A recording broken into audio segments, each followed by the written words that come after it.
And good afternoon. We are back at it again. And today I'd like to go over what is your operation plan for starting a business. And essentially, when you start a business, you need to have a direction of where you want to go in life. It's like taking a vacation. Well, you want to go, let's just say, to San Diego, or you want to go to Arizona, or you want to go to some place. How are you going to get there? Are you going to take a plane? Are you going to take a boat? Are you going to drive? Are you going to walk? Um, you need to have a plan in doing so. And I think in much the same way, in starting a business, you need to have much the same plan. And the first thing to do is to create goals for yourself. What are you going to do in the next, let's just say, 3 to 6 months in starting a business? Are you going to want, let's just say, you want to get a website. Let's just say you want to do some marketing and advertising. Let's just say you want to get your first sale, maybe second sale or 20th sale. Have a goal, have a plan. And a lot of times, if you write it down in a roundabout way, you're kind of committing to it and have a strategy in doing so. And when you commit to it, it kind of creates a contract between yourself and the business to push yourself harder and put it, on a refrigerator or someplace you go to often and look at so you can see, hey, I have a goal I need to make and I need to make that goal. The next one, number two, is what are the specific tasks you need to accomplish each goal? Break down each goal into bite sized bits.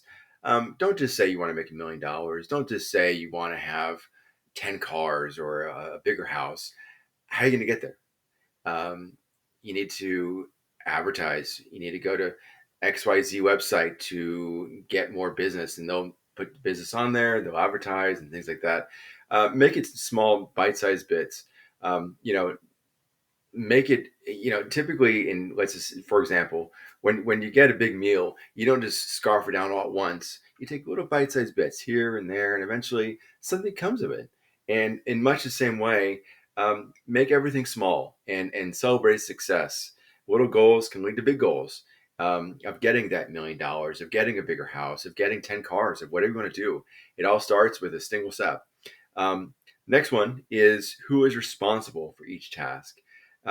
Assign each bite-sized task to a specific person and add a deadline. A lot of times people will just say, here, get this done. And they don't think that person or that entity or whatever, get it done when. Don't let things hang out forever and create a deadline in doing so. That's very important.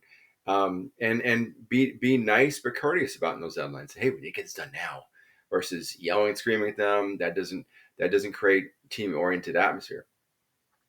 And next thing is, how do you know you're on track? While it is good to have deadlines, while it is good to have a plan, you need to make sure you're committing to that plan, and you need to measure progress, and you need to celebrate success.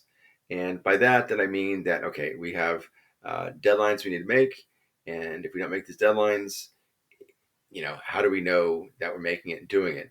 And you need to measure your progress and go from there. Anyways, that's enough for a little operations plan. Just a little bit about me. Myself and my wife, we run a bookkeeping, payroll, and taxation business. We've been around for 15 years now, so we basically do just small to medium sized businesses. Until next time.